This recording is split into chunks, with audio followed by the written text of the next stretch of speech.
You know, retirement is one of those big life milestones we spend decades looking forward to.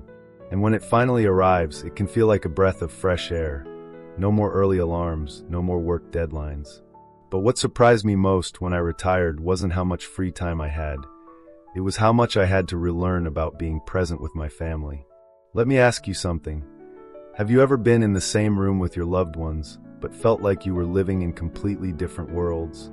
That's how it felt for me in the early days of retirement. I suddenly had all this time, but somehow I wasn't connecting any better with the people I loved most. That's when I realized retirement doesn't automatically bring closeness. You have to build it intentionally. And that's exactly what this video is all about. I'm going to walk you through how I rebuilt and strengthened my family bonds after I stopped working.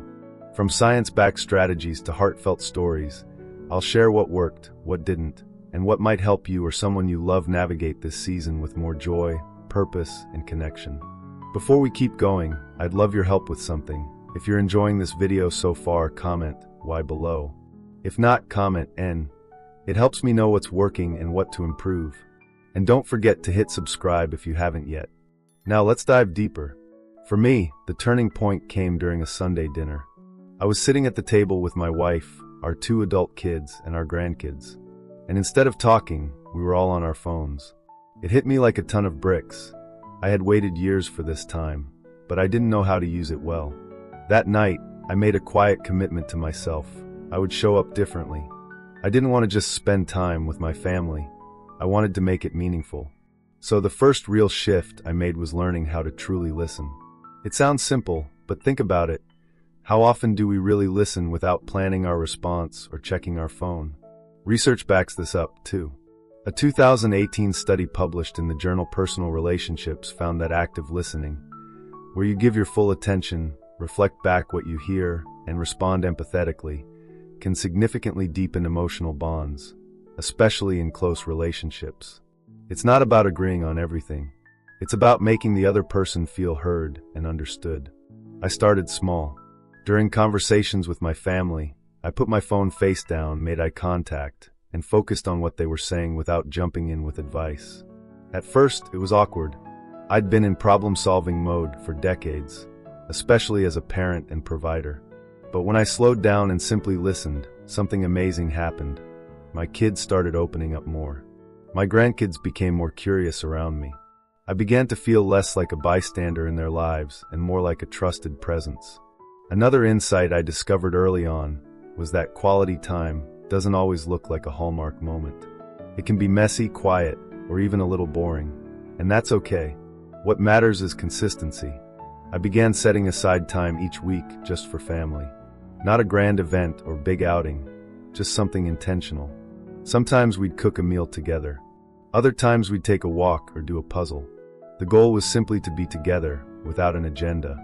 There's a fascinating piece of research from Brigham Young University that supports this. Their study found that families who participate in regular low-stress activities, like shared meals or watching a show together, tend to report higher levels of satisfaction and connection over time. It's not about the event, it's about the presence. And let me be honest, it wasn't all smooth sailing. I had to learn to let go of control. As a retiree, it's tempting to want everything to go your way because now you finally have the time to focus on what matters to you. But families aren't always on your schedule. I had to learn to adapt, to let my grandkids pick the movie even if it meant watching animated pigs sing pop songs again. That flexibility, though, it showed them I cared about their world. And in return, they became more interested in mine. One day, my grandson asked me about the kind of work I used to do. That might not seem like much, but it was a door opening, a spark of curiosity that grew into many conversations. What I started to see was this beautiful feedback loop. The more present and engaged I was, the more my family responded with warmth and interest. And the best part? I began to feel a deeper sense of purpose. Retirement wasn't just the end of my working years. It was the beginning of a richer, more connected chapter. But there's more to it than just showing up and listening. In the next part, I'll share how I tackled some of the deeper emotional patterns that can get in the way of connection, like past misunderstandings, generational differences, and even resentment that can linger quietly for years. We'll also talk about how I learned to set healthy emotional boundaries, because as much as family closeness is beautiful, it's also important to maintain your sense of identity and peace. It's a delicate balance, but it's absolutely possible.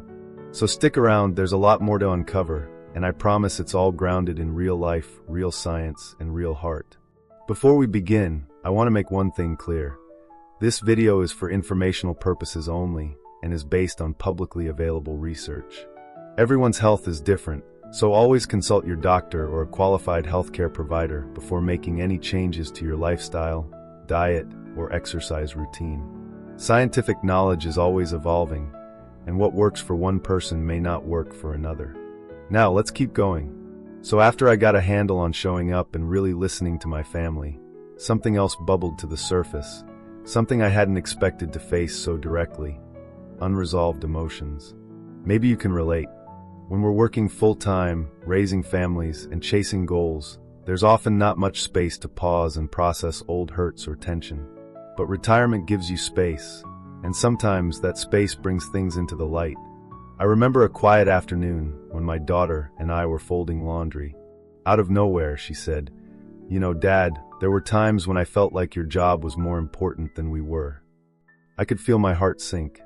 In that moment, I had two choices. I could get defensive, or I could get curious. I chose to lean in.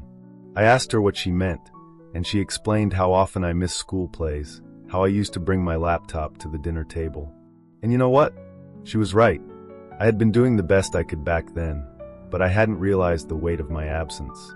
Opening that door took courage on both sides, but it also started the healing. I apologized, not just a passing sorry, but a deep acknowledgement of how my choices had affected her. And she responded with grace. That conversation changed everything between us. Psychologists call this repair work, and it's a powerful part of emotional bonding. According to Dr. Sue Johnson, the founder of emotionally focused therapy, one of the most healing things we can do in a relationship is acknowledge pain and take responsibility. It's not about blame, it's about validation and reconnection. From that point on, I made it a personal mission to repair what I could. That doesn't mean digging up every old issue and dissecting it like a science project. It means creating a safe space where the people in your life feel comfortable being honest, and being willing to meet them there with humility. Sometimes, the healing didn't come through words at all. It came through consistent action. For example, I started showing up to my grandkids' events, no matter how small. Soccer games, dance recitals, even school pickup lines. My presence became my apology, my way of saying, "I'm here now, and I'm not going anywhere." But strengthening family bonds isn't just about looking back. It's also about adjusting to how things are now. One big thing I had to learn post-retirement was how to respect the independence of my adult children. At first, I wanted to offer advice constantly. After all, I had decades of experience.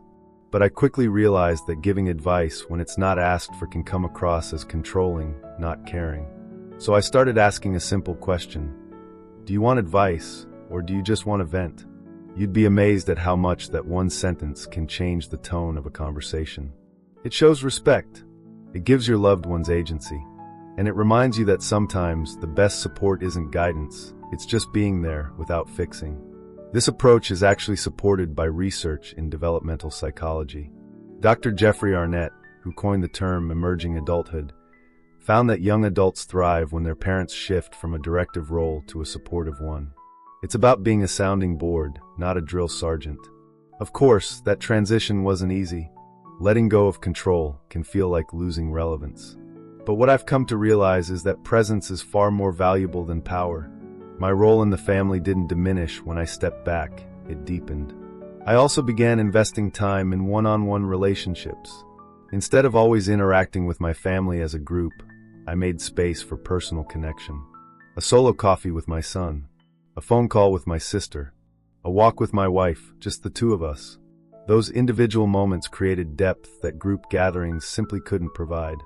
In fact, researchers from the Harvard Study of Adult Development, the longest-running study on happiness, have consistently found that strong, warm relationships are the best predictor of happiness and health in later life. Not money, not fame, relationships. And here's something I didn't expect. As I worked on my relationships, I started feeling healthier, not just emotionally but physically. My sleep improved. My blood pressure lowered. I felt more energized. It's not magic, it's biology. Emotional connection lowers stress hormones like cortisol and increases feel-good chemicals like oxytocin. That's science in your corner, my friend. Now, don't get me wrong, there were still hard days. Days when I felt like I was putting in the effort and not getting much back. Days when I wondered if I was being taken for granted. But I reminded myself, love is not a transaction. It's a practice, a choice you make daily, especially when it's inconvenient. And over time, things shifted. Our family dinners became more frequent, more joyful. Inside jokes resurfaced. Laughter returned. My relationships stopped feeling like something I had to fix and started feeling like something I could simply enjoy. But there's one more big piece I haven't touched on yet, something that completely changed the energy in our home. It wasn't about communication or conflict resolution. It was about joy, shared joy. In the next part, I'll share how I reintroduced fun and lightness into our family life, and how that made everything else easier, more natural, and more fulfilling. From family game nights to silly traditions to shared hobbies, I'll tell you what worked for us, and how you can create your own version of that magic, no matter what your family looks like. Stick with me, it only gets better from here. You know what I realized after all the listening, the repairing, and the reconnecting? Families don't just thrive on deep talks and heartfelt apologies, though those matter. They also need something lighter, joy, laughter, play. We need fun just as much as we need healing. So I made a decision. I was going to be a source of joy in my family, not just wisdom. And honestly, that changed everything. It started with something small. One evening, I pulled out an old board game we hadn't played in years, Scrabble, I think it was, and I challenged my grandson to a game. At first, he gave me that teenage seriously look, but by the second round, we were both laughing so hard I had to wipe my glasses to see the board. That moment kicked off something beautiful, a new tradition. Every Saturday night became family game night. It wasn't fancy. Sometimes we played card games, sometimes we just watched a movie with popcorn. But it was consistent, and more importantly, it gave us a reason to gather without any serious agenda. No fixing, no lecturing, no heavy conversations. Just togetherness. And you know what? That relaxed setting made space for deeper connections, too. Kids opened up more. My spouse and I found ourselves reconnecting in new ways. There was a lightness that hadn't been there before. The pressure was gone, and with that, authenticity came back. There's actually a science to this. According to Dr. Stuart Brown, the founder of the National Institute for Play, shared play experiences foster trust, empathy, and creativity. He even says that play is a biological drive as integral to our health as sleep or nutrition. That hit me. Here I was thinking I had to do something serious to rebuild bonds, when all along, the laughter at the game table was doing more than I realized. We even started including extended family and friends. I found myself inviting my brother over more often, rekindling sibling ties that had gone quiet over the years. And through those playful gatherings, I noticed something shift in myself. I began to feel more alive, more purposeful. But here's the thing, joy doesn't just magically appear. You have to choose it, especially in retirement, when it's so easy to fall into routine or even loneliness. And let's talk about that for a second, loneliness. It's a quiet, stubborn challenge that creeps up on many retirees. It's not that you're alone all the time, but something about stepping away from the structured social life of work can leave a void. One study from the University of California, San Francisco found that over 40% of seniors regularly experience loneliness, which has been linked to serious health risks like heart disease and cognitive decline. That stat shook me. I didn't want to slide into that space. So I fought it, not by forcing myself to be busy, but by seeking meaningful engagement. I reached out to old friends. I joined a book club at the local library. I even took up Tai Chi at the community center, and you better believe I dragged my wife with me once or twice. She's a better sport than I am, for the record. The point is, I started seeing retirement not as a time to withdraw, but as a time to lean in. To life. To people. To possibility. Of course, not every day felt inspired. There were moments of self-doubt, times when I wondered if my efforts were making any real difference. Sometimes I'd plan a family day and people would cancel. Sometimes I felt like I was the only one trying. And you know what I did on those days? I reminded myself why I started. I reminded myself that love is about showing up, not keeping score. I also gave myself permission to rest, because emotional labor is still labor. And grace for yourself, is just as important as grace for others. One of the biggest mindset shifts I had to make was this. I am not just the role I used to play, provider, boss, fixer. I am a human being, worthy of love and connection simply by being myself. And when I started showing up that way, with curiosity instead of control, with openness instead of answers, my relationships began to flourish. This journey also deepened my relationship with my spouse in ways I never expected. Retirement had given us time, but time doesn't equal closeness. We had to learn how to navigate this new phase, two people sharing more hours of the day, adjusting to each other's rhythms again. We started taking morning walks together. No phones, no rush, just conversation. Sometimes about big things, sometimes about what bird just flew by. But in that quiet simplicity, we found new rhythm. And honestly, it felt like falling in love again, but with more wrinkles and better coffee. I know a couple who started ballroom dancing after retirement, something they'd always wanted to try but never made time for. They said it completely transformed how they related to each other. Movement, laughter, touch, these things keep us connected, youthful, and alive. The truth is, connection thrives in the small moments. It's not the grand vacations or perfect family dinners. It's the messy, real, everyday interactions that build lasting bonds. And retirement offers a gift that too many people overlook: time. Time to slow down, to be intentional, to repair and renew. So if you're feeling disconnected or unsure of where to begin, start small. One phone call, one shared meal, one quiet walk. Let it grow from there. You don't have to fix everything overnight. Just keep showing up with heart. In the final part of this video, I'm going to wrap things up with a few powerful takeaways you can start using right now. We'll talk about the emotional rewards of these efforts, how to keep the momentum going, and why this chapter of life can be the most meaningful one yet.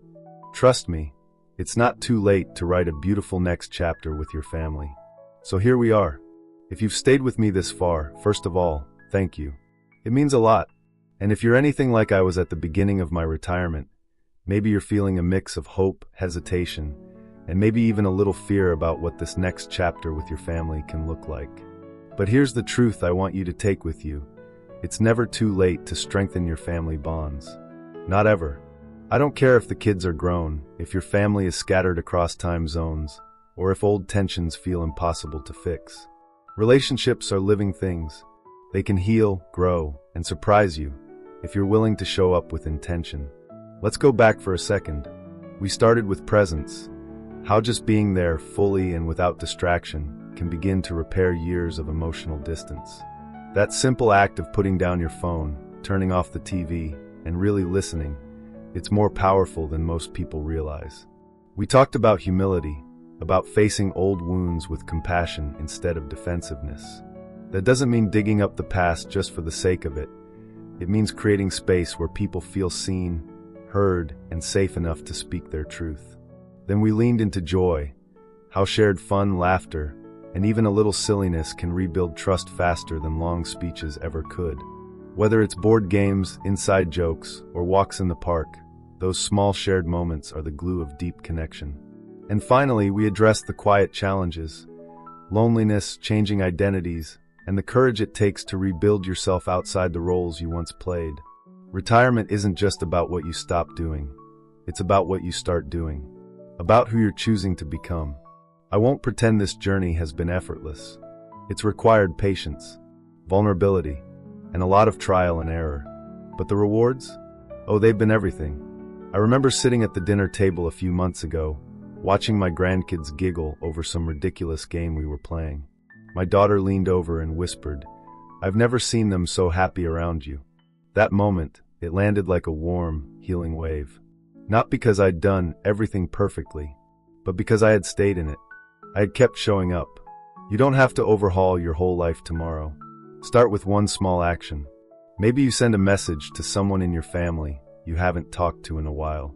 Maybe you plan a walk with your spouse.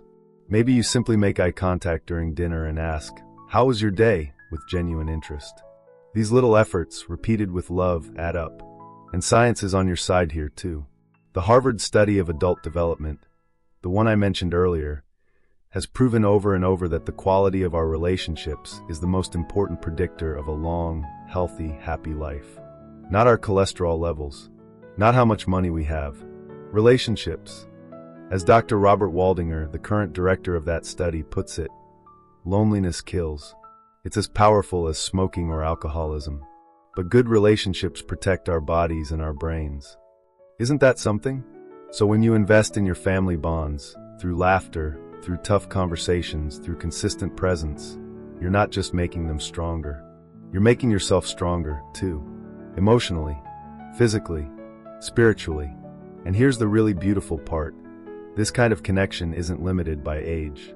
In fact, I'd argue that aging enhances our ability to connect if we let it.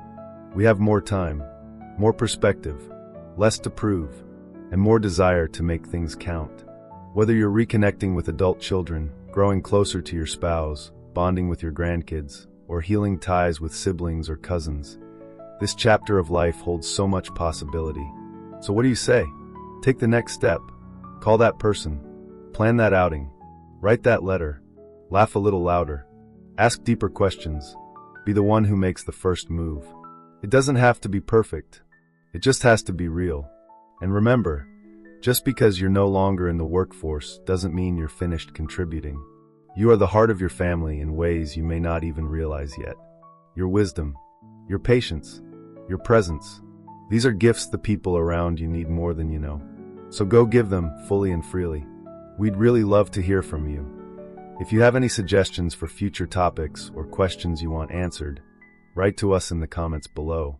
We're here to help, and your input could inspire our next video. And if you found this video helpful, give it a thumbs up and subscribe so you don't miss out on more practical tips for healthy aging. Here's to living your best life at any age.